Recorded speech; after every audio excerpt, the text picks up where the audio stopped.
ప్రభువునందు ప్రియులారా, మీ అందరికీ ప్రభువైన యేసుక్రీస్తు నామమున శుభము. నేటి ధ్యానాంశము యెహోవా దినము ప్రభువు దినము ఒకటేనా.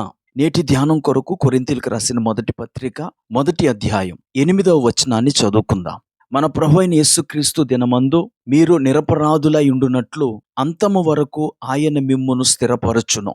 పాత నిబంధనలో యెహోవా దినము అని సుమారు 23 సార్లు వ్రాయబడింది. ఆ యెహోవా దినమునే పాత నిబంధనలో మహాదినముగా, విమర్శించు దినముగా, ప్రతిదండన చేయు దినముగా పిలిచారు. అయితే క్రొత్త నిబంధనలో యేసుక్రీస్తు దినమని, ప్రభువు దినమని మనం చూస్తాం.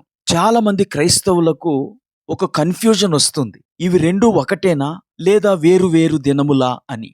ప్రియులారా, యెహోవా దినము అని చెప్పబడిన, ప్రభువు దినమని చెప్పబడిన, యేసుక్రీస్తు దినమని చెప్పబడిన ఇవన్నీ ఒకే దినమును సూచిస్తున్నాయి. అదే అంత్య తీర్పు దినము. అయితే క్రొత్త నిబంధనలో ఒకే ఒక చోట ప్రభువు దినము ఆదివారమును సూచించు దినముగా ఉన్నది. ఇది ప్రకటన 1:10లో మనం చూస్తాం. మిగతా అన్ని చోట్ల యేసుక్రీస్తు దినమని చెప్పినా, ప్రభువు దినమని చెప్పినా అది అంత్య తీర్పు దినమై ఉన్నది. ఈ ప్రభువు దినమును గురించి 5 విషయాలను ఇప్పుడు చూద్దాం. మొదటిగా, ప్రభువు దినము అకస్మాత్తుగా వస్తుంది. తెస్సలోనికలకు రాసిన మొదటి పత్రిక 5వ అధ్యాయము 2వ వచనంలో అపోస్తలుడైన పౌలు, రాత్రివేళ దొంగ ఎలాగూ వచ్చునో అలాగే ప్రభువు దినము వచ్చునని మీకు బాగుగా తెలియను అంటాడు. దొంగ చెప్పి రాడు. అలాగే ప్రభువు కూడా ఎప్పుడొస్తాడో ఎవరికీ తెలియదు. గనుక ఇంకా టైం ఉంది, రేపు మారతాను, వచ్చే సంవత్సరం మారతాను అని మనము వాయిదా వేయకూడదు. ప్రభు యొక్క దినము కొరకు ఈ రోజే మనము సిద్ధపడాలి. రెండవదిగా, ప్రభువు దినము తీర్పు దినము. ఆ దినమున మన మాటలు, మన క్రియలు, మన జీవితము అన్నీ వెలుగులోనికి వస్తాయి. దేవుని నీతికి విరుద్ధంగా జీవించిన వారిపై తీర్పు విధించే రోజు. మూడవదిగా, ప్రభువు దినము ప్రస్తుత సృష్టి వ్యవస్థకు ముగింపు దినమై ఉన్నది. పేతురు రాసిన 2వ పత్రిక 3వ అధ్యాయము 10వ వచనం చూడండి. అయితే ప్రభువు దినము దొంగ వచ్చినట్లు వచ్చును. ఆ దినమున ఆకాశములు మహాధ్వనితో గతించిపోవును, పంచభూతములు మిక్కుటమైన వేండ్రముతో లయమైపోవును, భూమియు దాని మీదనున్న కృత్యములను కాలిపోవును. గనుక ప్రభువు దినము నేడు నడుస్తున్న ఈ సృష్టి వ్యవస్థకు ముగింపై ఉన్నది. నాలుగవదిగా, క్రీస్తు మహిమతో ప్రత్యక్షమయ్యే దినమే ప్రభువు దినం.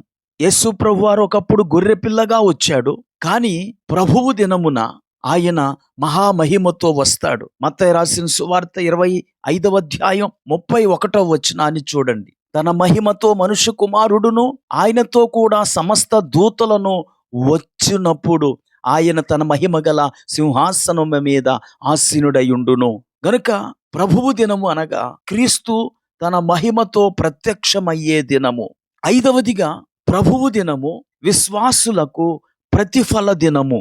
మనము చదువుకున్నటువంటి లేఖన భాగంలో అపోస్తలుడైన పౌలు అదే అంటాడు. మన ప్రభు అయిన యేసుక్రీస్తు దినమందు మీరు నిరపరాధులై ఉండునట్లు. క్రీస్తును అంగీకరించిన మనము ఆయన రక్తము చేత కడగబడతాము గనుక ఏ పాపము ఎన్నడూ చేయనటువంటి వారిగా ప్రభువు తన ముందు మనలను నిలవబెడతాడు. గనుక ఇది మనకు భయంకర దినము కాదు, మహిమ దినము. అంతేకాదు, ఆ దినమున ప్రభువు మన క్రియలను బట్టి మనకు జీతమును ఇస్తాడు. ఇదిగో త్వరగా వచ్చుచున్నాను, వాని క్రియ చొప్పున ప్రతి వానికిచ్చుటకు నేను సిద్ధపరిచిన జీతము నా యొద్ద ఉన్నది అని ప్రకటన గ్రంథము 22వ అధ్యాయము 12వ వచనంలో ప్రభువు చెప్పిన మాట ఆ రోజు మన పట్ల నెరవేరుతుంది. ఈ మాటలు వింటున్న ప్రియ స్నేహితుడా, సోదరి, ఇంతవరకు నా భక్తిని ఎవరు గుర్తించలేదని అనుకుంటున్నావా? నేను ప్రభు కొరకు పడిన ప్రయాస ఎవరు చూడలేదనుకుంటున్నావా? మనము చేసిన ప్రతి పనికి ప్రతిఫలం ఇచ్చుటకు ఆ ప్రభువు త్వరగా రాబోతున్నాడు. ఆయన వచ్చే దినమే ప్రభువు దినము లేదా యేసుక్రీస్తు దినము. ప్రార్థన చేసుకుందాం. కృపా కనికరం కలిగిన మా తండ్రి, నీకు వందనాలు. ఈరోజు మా భక్తికి, మేము నీ కొరకు చేసిన పనులకు ప్రతిఫలం ఇచ్చే రోజు ఒకటి ఉన్నదని ఈ వీడియోలో మాతో చెప్పారు. మేము ఆ రోజున నిందారహితులుగా నిలవబడతాము. మా క్రియలకు మేము జీతము తీసుకొని ఆనందిస్తాము. కనుక ఈ మాటలు వింటున్న ప్రతి ఒక్కరూ ఆ దినము కొరకై తమ్మును తాము సిద్ధపరుచుకొని నీలో నమ్మకంగా జీవించుటకు కృప చూపమని యేసుక్రీస్తు నామమున ప్రార్థించి వేడుకుంటున్నాము. ఆమేన్.